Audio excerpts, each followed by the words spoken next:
Okay, so welcome back. In this particular video, we are going to discuss the image tag. And this tag you are going to run into over and over again. Now, you're looking at this tag thinking, wow, this is kind of complicated.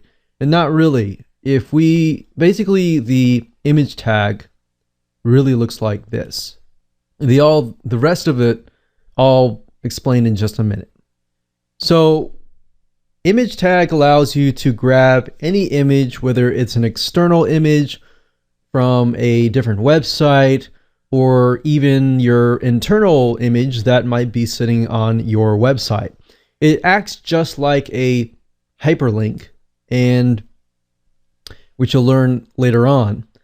But where it starts out with is the tag here, of course, these brackets surrounding it, and it starts with IMG, standing for image for short, and then you put a space, and then you put SRC, which stands for source, or basically image source equals quotations, and then of course the file name inside. Now, like I said, this could be a file that is sitting on your server. It doesn't necessarily have to be a .jpeg or .jpg. It can be a .png file. It can be a .gif. Any sort of image file, it will work.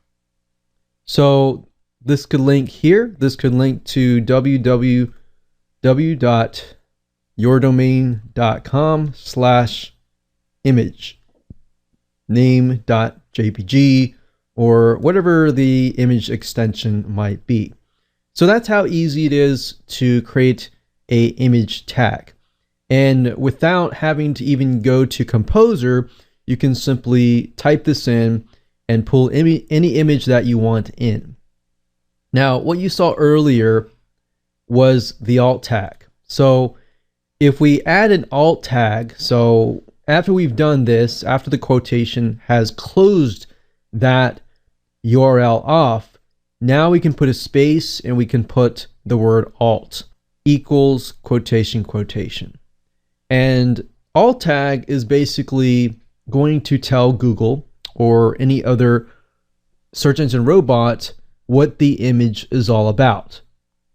So what you're doing is you're taking a step further and making it more search engine friendly. So the alt tag is pointing to what it is all about. So let's say, for example, this is an image of a puppy. So let's say a golden retriever puppy. So you would type in golden retriever puppy, and you might be able to type in what it's doing. Maybe it's biting, and your image is about how to stop puppies from biting. So Google will read that and it will say, okay, this must be about golden retriever puppy biting. Does the content that is surrounding it actually relate to this? And if it does, then that's a good sign. Now, the other stuff that you saw was what we call the style, the width, and height.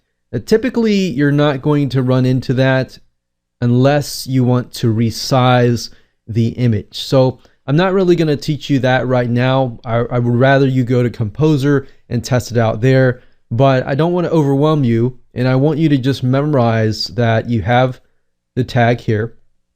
So let's do that again. So starting from scratch, image source, remember? So I like to start with the bracket. Now, the image tag does not have a close tag necessarily.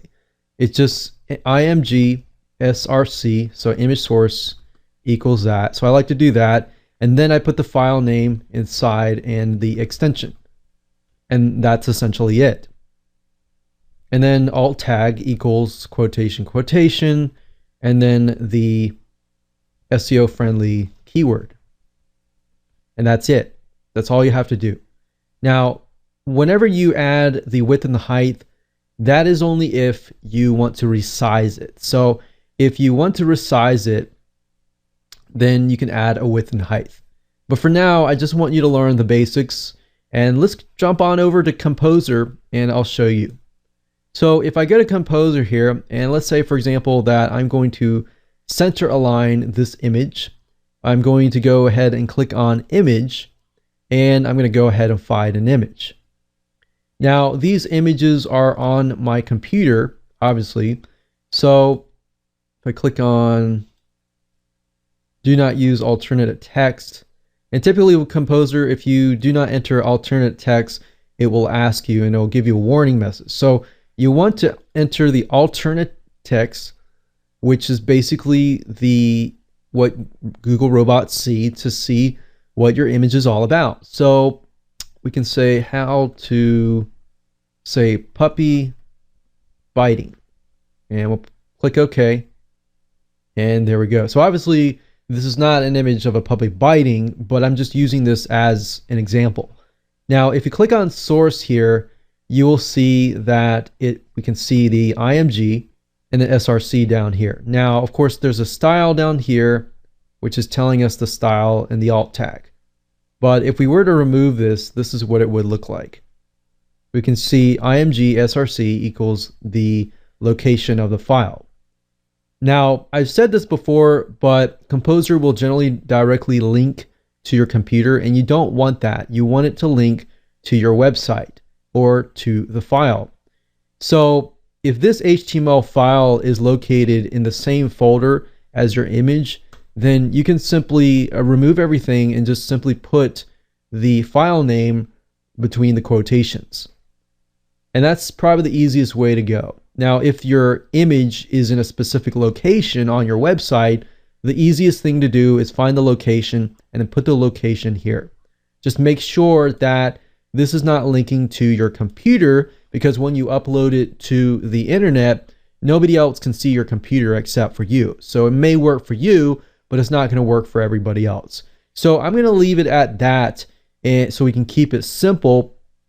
But if you ever want to resize it via Composer without needing to know all the width and height and all the styling and stuff like that, you can always double click it and go to dimensions, and you have the actual size here. You can do custom size, and what I like to do is make sure that the constraint option is selected, simply because if a picture, let's say for example, is 900 by 597, you don't want to distort it when you decrease it down to 500.